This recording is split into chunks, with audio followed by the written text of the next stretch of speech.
We are going to discuss problem number 10.10, grade 12 physics, Ncert textbook, wave optics chapter.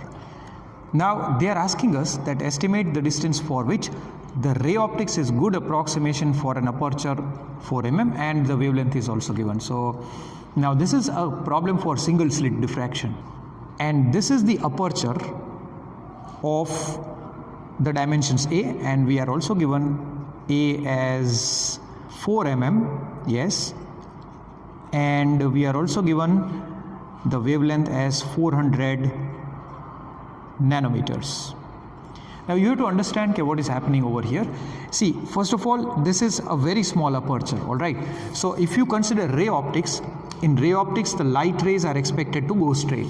So we know that when light rays from this side, when they come parallel, and if you consider ray optics, then light should travel in a straight line, which is known as rectilinear propagation of light. So light will go and travel in a straight line from this aperture, and finally you should get a beautiful image or a round shaped illuminated area, because this part is open, so you should get this as per the ray optics. But we know it is not possible, right, because the diffraction happens. So these are the edges of the obstacle, and the light would definitely bend. So what happens is the light will bend from here in this way and like this.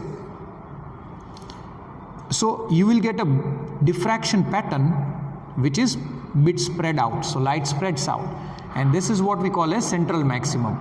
So as per ray optics you should get this, and as per the wave optics you are getting this, all right.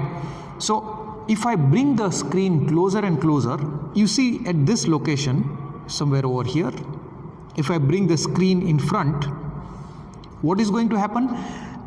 These rays which are due to the ray optics and these rays which are due to wave optics, they would exactly make a same image, and this distance is known as ZF, which is Fresnel's distance. After this distance you will see that the wave optics is going to dominate, and you will see that the central maximum size would be bigger compared to what is expected due to the ray optics.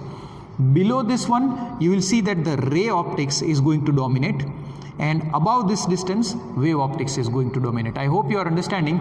If I bring the screen very close equal to this distance, the rays due to the rectilinear propagation and the diffraction, they would exactly meet at the same point.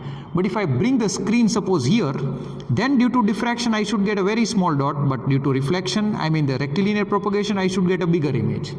Ray optics dominates in the distance below ZF, and after somewhere over here if I place the screen, then I would get a bigger central maximum compared to what is expected over here. So here the wave optics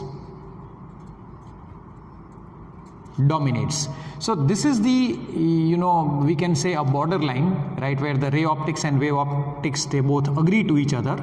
So this is the answer, Fresnel's distance, which we are supposed to find out, and its formula is a square upon lambda. So if I substitute all the values, that is 4 into 10 raised to minus 3, because this is millimeter, whole square, divided by the wavelength, that is 400 into 10 raised to minus 9. Again in terms of meter I have converted, I will get the answer as 40 meters.